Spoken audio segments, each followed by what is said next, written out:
Čeno videvali se bomo še na mnogih dogodkih, pa tudi resnejših strokovnih sestankih, zato da razvijamo izobraževanje odraslih tudi v prihodnje skupaj z vami. Zdaj pa prisluhnimo še naši direktorici. Ona je ena tistih, ki ima ali je imela gostitelja, kot boste slišali. Žal nas bo nagovorila na ta način, ki nam je že kar malce odveč, ampak tudi to je nekaj.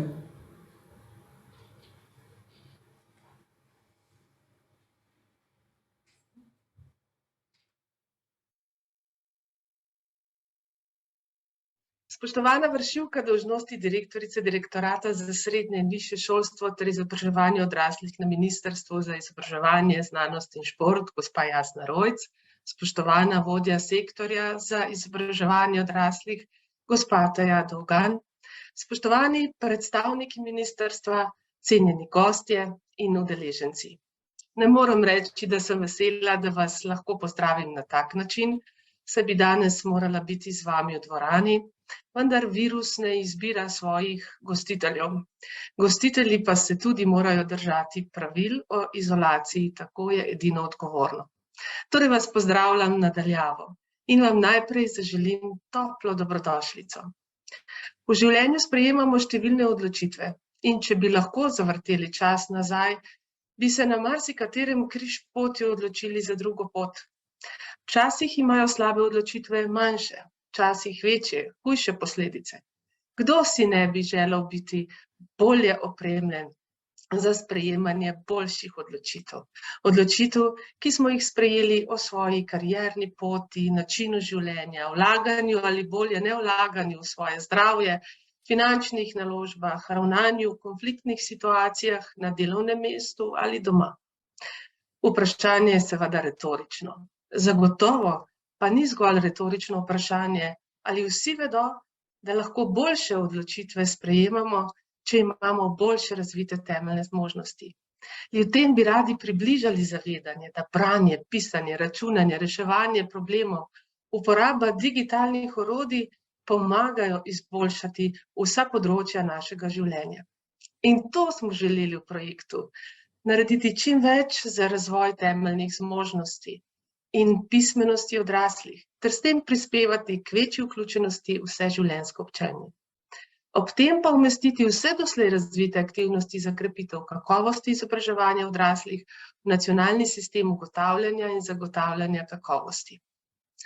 V 16 obdobjih poročanja so nastali številni programi, pisna in video gradiva, IKT orodja. Z vsakim izmed njih smo tlakovali, širili, gladili in osvetlili pot k življenjski uspešnosti, zlasti tistih starejših od 45 let, ki so manj usposobljeni in manj izobraženi. Želja vseh, ki so 6 let v projektu vlagali svoje znanja in napore, pa je seveda ta, da bi z vsemi rezultati in gradivi plemenitili izobraževanje odraslih na področju razvoja temeljnih zmožnosti, tudi in predvsem po koncu projekta. Rezultati so namenjeni implementaciji, življenju in rabi. Tu so dosegljiva vsem izvajalcem izobraževanja odraslih in mi smo tu z razvitimi programi usposabljanj ter podporo pri njihovi izvedbi in zagotavljanju kakovosti. Naj se za konec za vse opravljeno delo zahvalim vsem sodelujočim pri tem projektu, zunaj in znotraj Andragoškega centra Slovenije.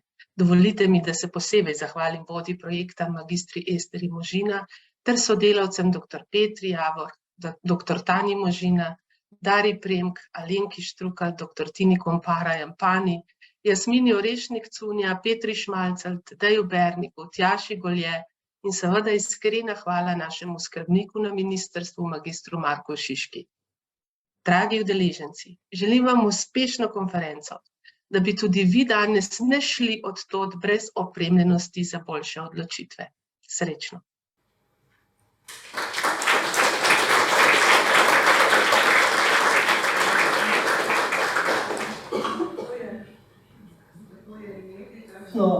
Podporo s strani direktorice, to čutimo na lastni koži, to verjetno tudi ste začutili v tem nagovoru. Predvsem pa ste tudi začutili, koliko ljudi je vključenih v današnji dogodek, koliko jih je vključenih v vsakodnevnih prizadevanjih vseh teh 6 letih. Nekaj tudi takih, ki so že odšli, Tudi zaradi tega, ker bo pač nastal spet en prepad in nadaljne zaposlovanje ne bo mogoče čisto takoj veliko, torej takih nas, soustvarjalcev.